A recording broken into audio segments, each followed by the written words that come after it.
राधा स्वामी जी। आज की वीडियो हम जानेंगे कि प्रेम क्या होता है और प्रेम का असली मतलब क्या होता है। तो वीडियो शुरू करते हैं। कहते हैं, रूहानी अभ्यास का ध्येय परमात्मा के लिए सच्चा प्रेम जागृत करना है, क्योंकि संतों के अनुसार परमात्मा प्रेम है और प्रेम ही परमात्मा है।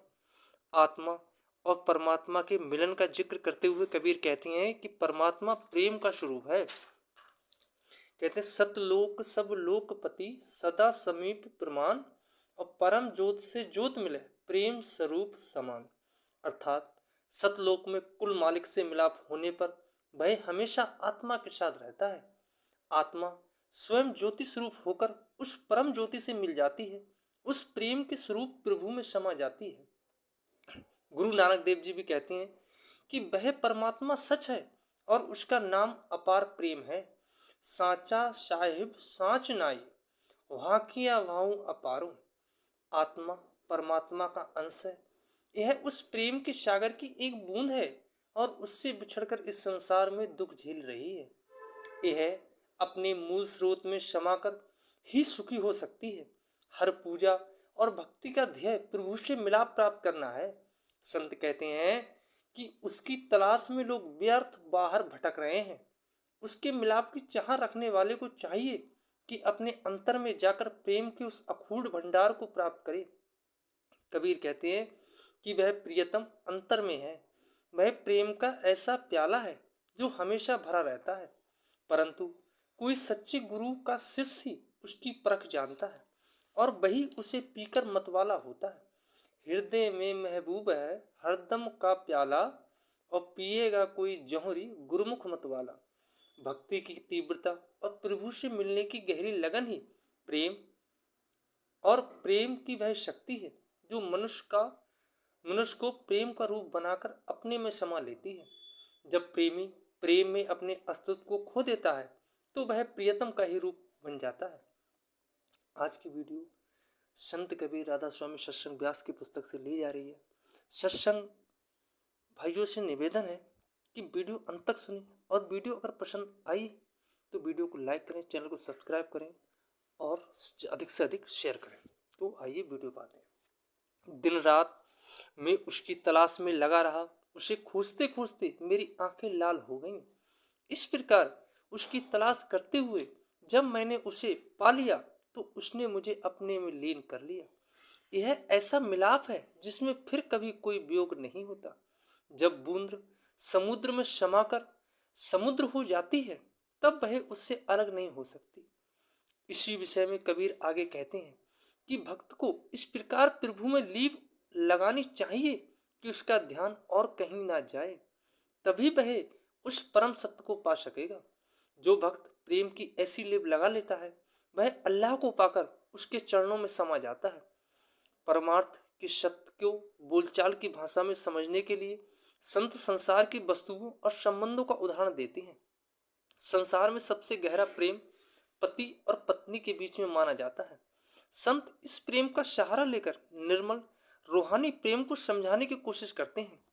आत्मा और परमात्मा के मिलाप को वे एक बिछड़ी हुई पत्नी का पति से मिलाप कहते हैं।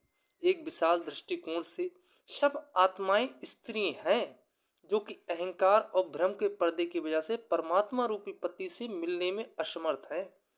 वही आत्मा सौभाग्यशाली है जिस पर्दे को हटाकर परमात्मा से मिलाप कर लेती है। कबीर के अनुसार सब घट मेरा साइया सूनी सेज न कोय और बलिहारीबा घट की जाघट प्रगट होए। इसी भाव को गुरु अमरदास जी भी इस प्रकार प्रकट करते हैं। शबना का प्रभु एक है फिर बिन खाली नाय नानक से सो वाणी सो सतगुरु मोह समाए। इस दिव्य प्रेम की एकाग्रता और गहराई का उदाहरण संसार में कहीं नहीं मिलता। अगर प्रेमी का ध्यान प्रियतम के सिवाय तनिक भी इधर उधर जाता है तो उसे प्रभु प्रेम की प्राप्ति नहीं हो सकती। वह स्वामी तभी प्रसन्न होता है जब पत्नी रूपी आत्मा का मन केवल उसी के ख्याल में डूबा रहता है। कबीर कहते हैं, इच्छित होए न पिए मिले पतिव्रत न आवे और चंचल मन चाहूं दिस फिरे पिए कैसे पावे। यह रूहानी प्रेम एक आंतरिक अनुभव है। इसमें सांसारिक प्रेम की तरह किसी प्रकार की वासना, स्वार्थ और कामना नहीं होती। मौलाना रूम कहते हैं कि जिस इश्क का मैं जिक्र करता हूँ वह स्त्री पुरुष के बीच का दुनियावी इश्क नहीं है। संतों के अनुसार परमात्मा का प्रेम काम, क्रोध, लोभ, मोह, अहंकार आदि मन के विकारों को भस्म कर देता है। कबीर आगे कहते हैं कि चड़खड़ सुंदर माड़ा पिए से खेल और दीपक जोया ज्ञान का काम करे जो तेल। वह प्रियतम शारीरिक रूप, वस्त्र और गहनों से प्रभावित नहीं होता। स्त्री अपने परमात्मा रूपी पति को तभी रिझा सकती है जब वह विश्वास, पतिव्रता और लगन के अलंकारों से अपने आप को सजा ले। कबीर कहते हैं कि उस प्रियतम की दृष्टि में बाहरी रूप, वस्त्र आदि का कोई महत्व नहीं है।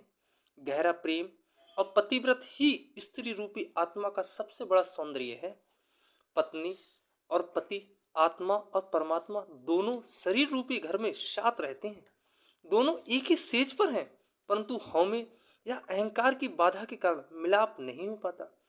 आगे कबीर कहते हैं इस रूहानी प्रेम का सच्चा अनुभव शब्द या नाम के अभ्यास के द्वारा अंदर जाने पर ही होता है।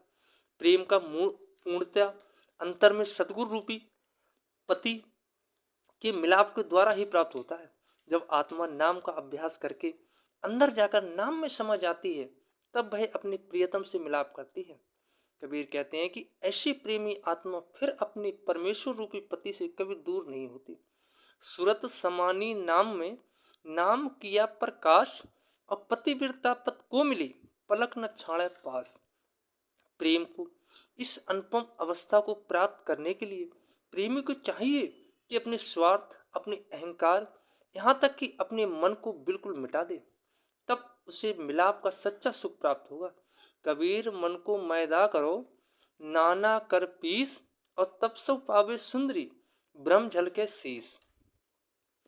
आज की वीडियो यहाँ पर ही समाप्त होती है और सारे सत्संगी भाइयों से पुनः निवेदन है कि वीडियो अच्छी लगी हो तो वीडियो को लाइक करें, चैनल को सब्सक्राइब करें और अधिक से अधिक वीडियो को शेयर करें। राधा स्वामी जी।